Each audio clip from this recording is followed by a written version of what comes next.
దేవుని పరిశుద్ధ నామమునకు ఘనత, మహిమ, ప్రభావములు కలుగునుగాక. హల్లెలూయా.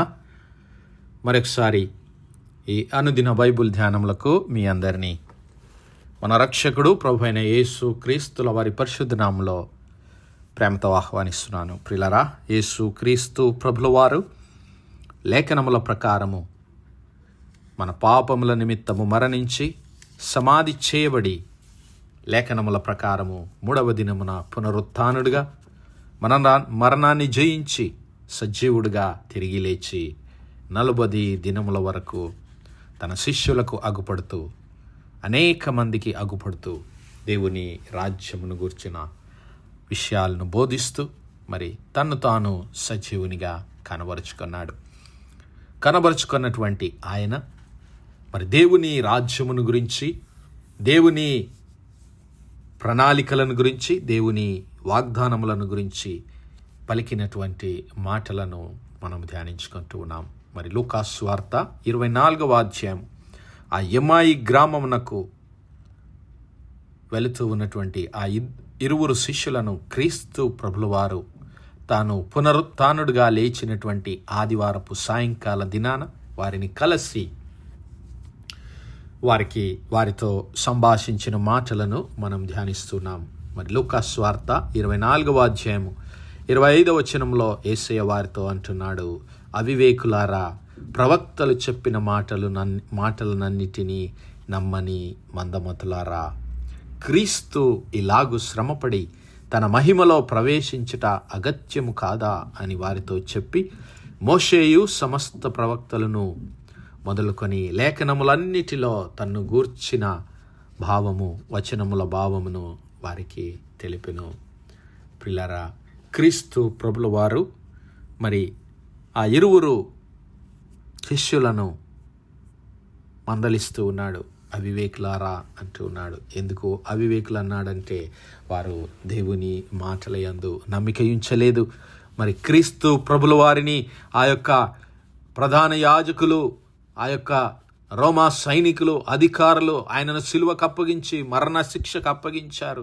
మేమైతే ఆయన మరి దేవుని ఎదుట క్రియలోను వాక్యములోను శక్తిగల ప్రవక్త అని, మరి ఇశ్రాయేలును విమోచించువాడు ఈయనే అని మేమందరం ఎదురు చూసాము. కానీ ఆయన మరణించాడు, పాతిపెట్టాడు. 3 దినములు అయిపోయింది.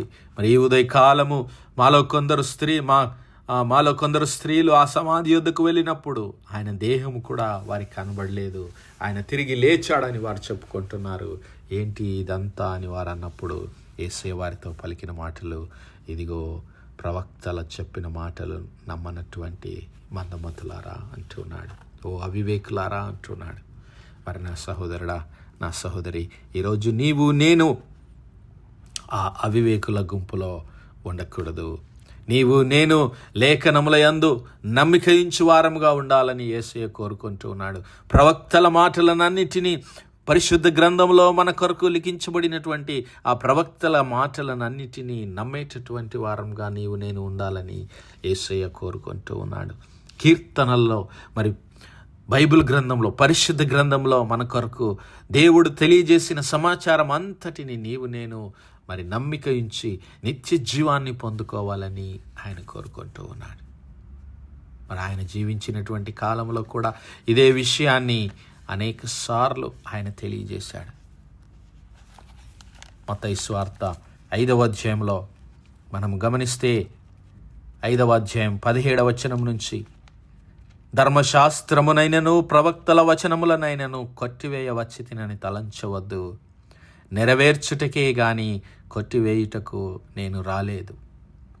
ఆకాశమును భూమియు గతించిపోయిననే గాని ధర్మశాస్త్రమంతయు నెరవేరు వరకు దాని నుండి ఒక పొల్లైనను ఒక సున్న అయినను తప్పిపోదని నిశ్చయముగా మీతో చెప్పుచున్నాను.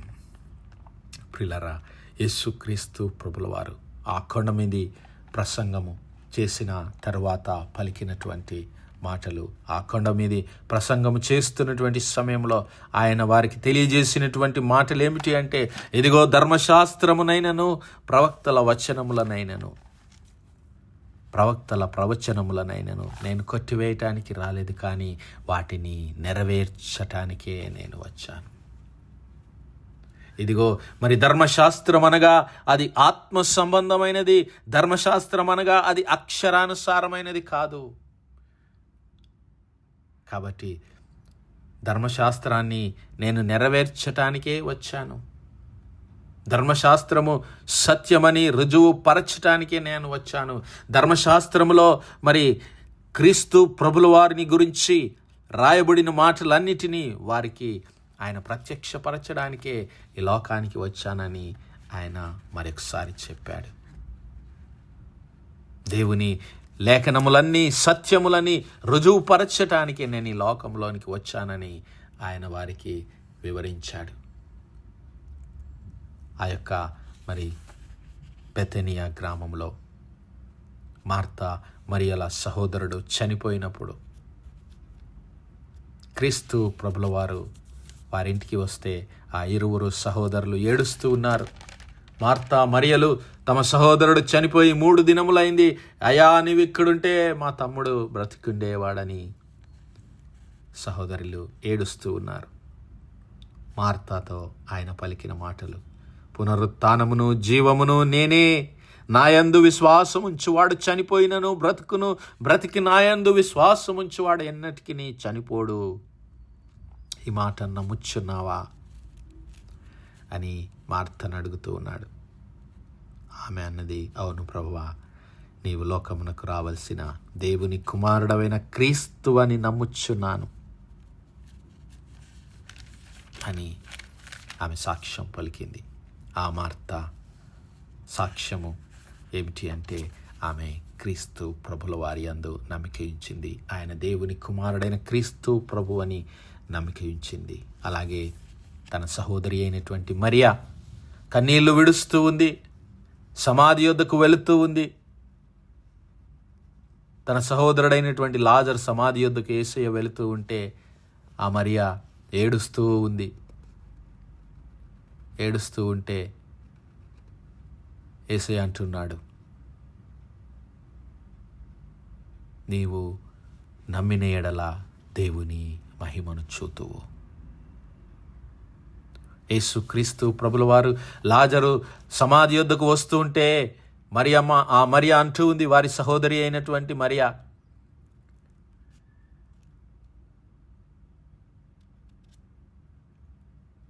అయ్యా నా సహోదరుడు చనిపోయి 4 దినములైంది, క్షమించాలి. 39వ వచనంలో యేసు ఈ రాయి తీసివేయుడని చెప్పగా చనిపోయిన వాని సహోదరి అయిన మార్త, ప్రభువా అతడు చనిపోయి 4 దినములైనది గనుక ఇప్పటికీ వాసన కొట్టునని ఆయనతో చెప్పాను.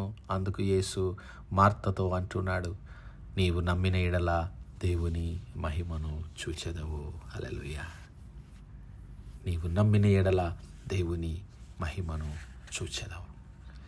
మరి ఈరోజు నేను దేవుని మాటలందు నమ్మిక ఇచ్చిన ఎడల దేవుని మహిమ అయినటువంటి ఆ క్రీస్తు ప్రభుల వారిని నేను చూడగలుగుతాం. ఆ మహిమ స్వరూపి అయినటువంటి క్రీస్తు ప్రభుల వారిని నేను చూడాలి అంటే మొట్టమొదటిగా నేను ఆయన యందు నమ్మిక ఉంచవలసినటువంటి వారమై ఉంటున్నాం. నమ్మిక ఉంచడాన్ని గురించే క్రీస్తు ప్రభుల వారు అనేక విషయాలు శిష్యులకు బోధించాడు, నేర్పించాడు. ఒక దినము క్రీస్తు ప్రభుల వారు ఆయన సువార్త ప్రకటిస్తూ వెళుతూ ఉన్నాడు.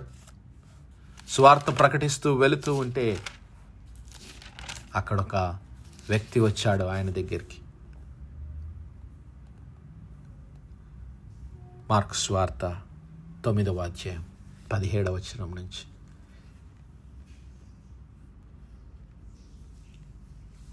జన సమూహంలో ఒకడు ఆయన యొద్దకు వచ్చి, బోధకుడా, మూగ దయ్యము పట్టిన నా కుమారుని నీ యొద్దకు తీసుకుని వచ్చి తిని, అది ఎక్కడ వానిని పట్టునో అక్కడ వానిని పడద్రోయును.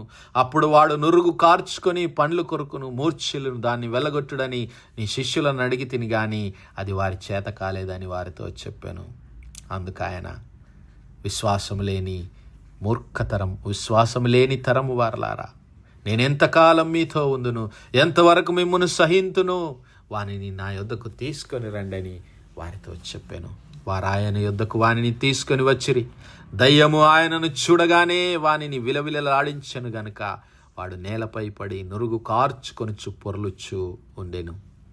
అప్పుడు ఆయన, ఇది వీనికి సంభవించి ఎంతకాలమైనదని వాని తండ్రిని అడగగా, అతడు బాల్యము నుండియే అది వానిని నాశనము చేయవలెనని తరచుగా అగ్నిలోను నీళ్లలోనూ పడద్రోయును. ఏమైనా నీ వలనైతే మా మీద కనికరపడి మాకు సహాయం చేయమని యేసయ్యను వేడుకొనెను. అందుకు యేసు, నమ్ముట నీ వలననైతే నమ్మువానికి సమస్తము సాధ్యమే అని అతనితో చెప్పాను. వెంటనే ఆ చిన్నవాని తండ్రి, నమ్ముచున్నాను, నాకు సహాయం చేయు ప్రభువా, అపనమ్మకము ఉండకుండా సహాయం చేయమని కన్నీళ్లు విడిచి బిగ్గరగా చెప్పెను. జనులు గుంపు కూడి తన యొద్దకు పరిగెత్తుకొని వచ్చుట యేసు చూచి, మోగవైన చెవిటి దయ్యమా, వానిని వదిలి పొమ్ము, ఇక వానిలో ప్రవేశించవద్దని నీకు ఆజ్ఞాపించుచున్నానని చెప్పి ఆ అపవిత్రాత్మను గద్దించెను. అప్పుడు అది కేక వేసి వానిని ఎంతో విలవిలలాడించి వదిలిపోయాను. హల్లెలూయా. అంతటా వాడు చచ్చిన వాని వలె ఉండెను గనుక అనేకులు వాడు చనిపోయిననిరి. అయితే యేసు వాని చెయ్యి పట్టుకొని లేవనెత్తగా వాడు నిలువబడెను. హల్లెలూయా. ఇక్కడ కూడా యేసయ్య వారికి నేర్పించినటువంటి పాఠం ఏమిటి అంటే, ఇదిగో నమ్ముట నీ వలనైతే నమ్మువానికి సమస్తము సాధ్యమే. నీవు నమ్మిన ఎడల దేవుని మహిమను చూస్తావు. నీవు నమ్మిన ఎడల క్రీస్తు ప్రభుల వారి గొప్ప కార్యములను నీ జీవితంలో పొందుకుంటావు. నీవు నమ్మిన ఎడల ఆ పునరుత్థానుడైన క్రీస్తు ప్రభుల వారి ప్రత్యక్షతను నీవు పొందుకుంటావు. కాబట్టి లేఖనములలో ఆయన తెలిపిన ఆ వచనములన్నిటినీ, ఆ వాగ్దానములన్నిటి అందు నమ్మిక ఉంచుదాం. క్రీస్తు ప్రభుల వారి ప్రత్యక్షతను పొందుకుందాం. ఆయన పునరుత్థాన శక్తిని అనుభవిద్దాం. అట్టి కృప, అట్టి ధన్యత దేవుడు మనందరి జీవితాల్లో దయచేయను గాక. ఆమేన్, ఆమేన్, ఆమేన్. ప్రార్థించుకుందాం. హల్లెలూయా, హల్లెలూయా, హల్లెలూయా, హల్లెలూయా. స్తోత్రము, స్తోత్రము, స్తోత్రము, స్తోత్రములు తండ్రి. అత్యంత కృపాభరితుడవు, అత్యున్నత సింహాసనంపై ఆసీనుడవైన మా ప్రియ పరలోకపు తండ్రి, చిమ్మగలిగిన మా దేవ, సైన్యములకు అధిపతి వాగు మా యెహోవా తండ్రి, కృపా కనికరములు గల మా ప్రభువా, సూర్యోదయం మొదలుకొని ఇంత మటుకు మా తండ్రి మీ చల్లనెక్కల నీడను భద్రపరిచి, అయ్యా మరొకసారి మీ ప్రియ కుమారుడు మా ప్రభువైన యేసు క్రీస్తుల వారి పరిశుద్ధ నామములో దేవా మీ కృపా సింహాసనం యొద్ద ప్రార్థించడానికి సజీవ లెక్కలో మమ్మల్ని ఉంచిన దేవా మీకు స్తుతులు, స్తోత్రాలయ్యా.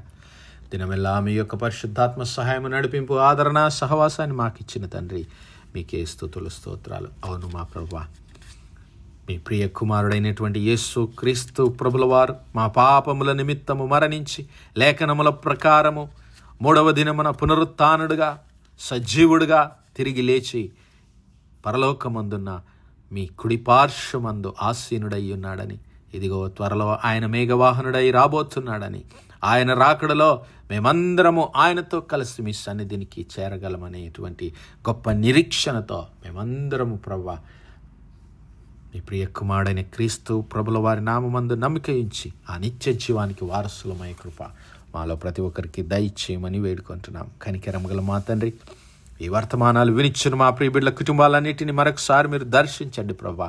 బిడ్డలందరూ మీ అందు నమ్మిక ఉంచి మీ మహిమను, మీ ప్రత్యక్షతను చూచే ఆత్మీయ నేత్రాలు బిడ్డలకు దయచేయమని వేడుకుంటున్నాం.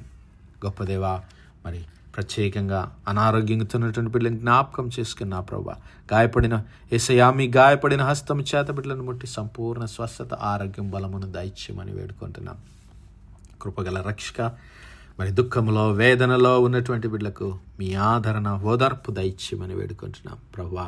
మా యవ్వన బిడ్డల చుట్టూ మీ కాపుదల, మీ కనుదృష్టి ఉంచి మీ యొక్క పరిశుద్ధాత్మ అభిషేకం బిడ్డలపై నుంచి మీ సన్నిధుల బిడ్డలను పరిశుద్ధులుగా, పవిత్రులుగా నడిపించమని మహిమ, ఘనత, ప్రభావాలు మీకే చెల్లిస్తూ మా ప్రభువును, మీ ప్రియ కుమారుడు, మా రక్షకుడైన యేసు క్రీస్తుల వారి పరిశుద్ధ నామమున ప్రార్థించి వేడుకుంటున్నాం మా పరలోకపు తండ్రి. ఆమేన్, ఆమేన్, ఆమేన్. God bless you all. Praise the Lord. Shalom.